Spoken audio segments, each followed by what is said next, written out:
आज भी तुझ में इतनी हिम्मत है कि तू मेरे सामने खड़ा है। आज दुर्गाष्टमी है, तेरा गला काट के तेरा खून पीना है। नमस्कार, आज एक और इम्पोर्टेंट टॉपिक और इंटरेस्टिंग टॉपिक कैसे मेंटल हेल्थ प्रॉब्लम्स को डील करता है, इसलिए ये बहुत इंटरेस्टिंग है। तू यहाँ के जेती देवी ना, तो तू मुझे यहाँ से कहीं बाहर नहीं जाने देगा।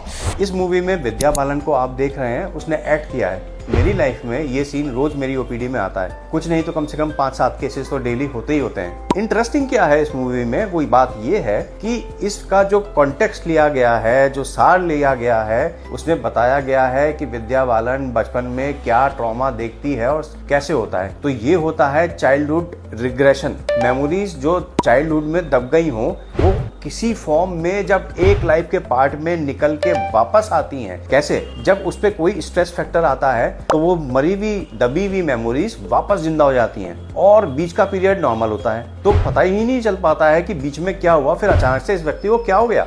इसमें रोल दिखाया गया है उन मेमोरीज का जो उसको ट्रॉमा पहुंचाती हैं और बाद में उसका रंग रूप ढंग सब बदल देती हैं। तो ये इसलिए बहुत इंपॉर्टेंट है कि अगर हम ये समझें, मान लो हमें कोई बचपन में कोई प्रॉब्लम हुई, ट्रॉमा हुआ, हमने उसको डिस्कस नहीं किया, उसका सोल्यूशन नहीं ढूंढा, तो वो कुछ टाइम के बाद वो दब तो जाएंगी मेमोरी में, लेकिन कहीं ना कहीं किसी न किसी फॉर्म में टाइम मिलते ही, हवा लगते ही वापस निकल आएंगी। इसलिए उस टाइम अगर उसका सोल्यूशन हम ठीक से ना करें तो चीजें आगे लाइफ में कहीं ना कहीं हमारे रिफ्लेक्ट हो जाती हैं। अब जैसे इसमें रोल आता है पेरेंटिंग का। मान लो मैं बचपन में बहुत सीधा था और हर क्लास का बच्चा मुझे छेड़ता था, मारता था। मैं उस टाइम तो उस चीज को सहता था। मेरे पेरेंट्स भी कह दिया करते थे, कोई नहीं बेटा, जाने दे जाने दे जाने दे, कोई बात नहीं, किसी से लड़ते नहीं, तू अच्छा बच्चा है, रहने दे। लेकिन मैंने उस टाइम अपने आप को एक्सप्रेस नहीं किया और अपनी मेमोरीज को, इमोशंस को दबा लिया।